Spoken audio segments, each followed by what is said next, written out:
আমরা ক্যালকুলেশন গ্রুপমেন্টস নিয়মিত অধ্যয়নরত আছে। আর আজকের আলোচনার বিষয় হচ্ছে যে আইএসটিমেটসের আবেদনের একটি ভর্তি বিজ্ঞপ্তি প্রকাশ করেছে 2025-26 শিক্ষাবর্ষের জন্য। সেটা আবেদনের শুরু কখন থেকে, আবেদনের শেষ তারিখ কত, আবেদন করার ভর্তি যোগ্যতা কত, এই সম্পর্কে বিস্তারিত বলবো আপনাদের আজকের ভিডিওতে। চলুন তাহলে শুরু করে আজকের ভিডিও। তার আগে সাবস্ক্রাইব করে না থাকলে আমাদের ইউটিউব চ্যানেল সাবস্ক্রাইব করুন।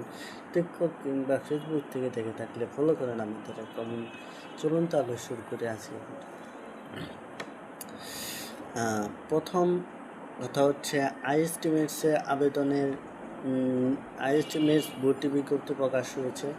আইএসটিমেটস আবেদন শুরুর তারিখ হলো 14/8/2025 সকাল 10টা থেকে, মানে 14ই আগস্ট সকাল 10টা থেকে আবেদন শুরু হবে এবং আবেদনের শেষ তারিখ, অনলাইন আবেদনের শেষ তারিখ হলো 27/8/2025 রাত 11:59।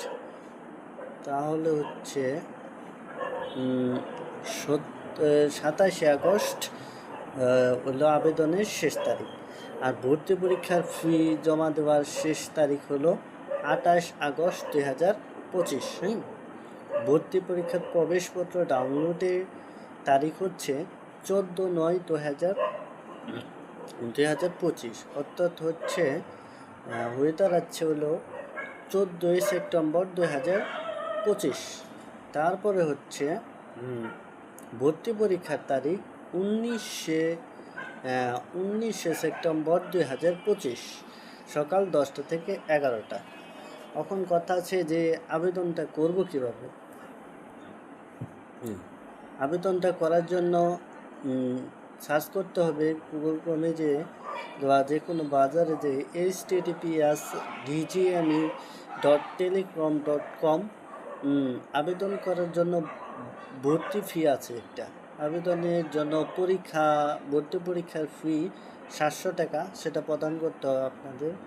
আবেদন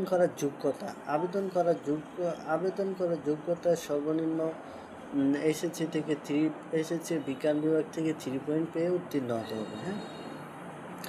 আরেকটা শর্ত আছে, পরীক্ষা হয়ে সাধারণত 200 নম্বরের মধ্যে 100 নম্বর হলো এমসিকিউ আর 100 নম্বর হলো নাম্বারে, মানে 100 নম্বর জিপিএ প্রাপ্ত। যত জিপিএ পেয়েছে তার 5-এর গুণিতকে দ্বিগুণ করে যত নাম্বার হবে তত। আর এমসিকিউ একটা পরীক্ষা হবে 100 নম্বরের, আর সময় থাকবে 1 ঘন্টা। সেটা থেকে 100 নম্বর। 200 নম্বরের উপর ভিত্তি করে মেধা তালিকা থেকে অবস্থান নেওয়া হবে। আর ভর্তি পরীক্ষায় 5 নম্বর হলো 40।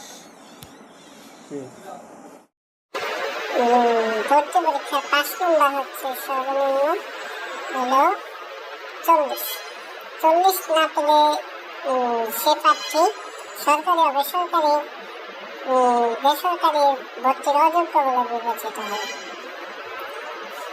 তারপরে লাস্টে যে প্রার্থীর সর্বোচ্চ বয়স হতে হবে হলো 40। তারপরে প্রার্থী এসএসসি পরীক্ষার 4 বছরের মধ্যেই প্রার্থী হতে হবে, মানে 2021 থেকে এসএসসি 2021 থেকে 2025-এর মধ্যে এসএসসি পরীক্ষায় উত্তীর্ণ হতে হবে।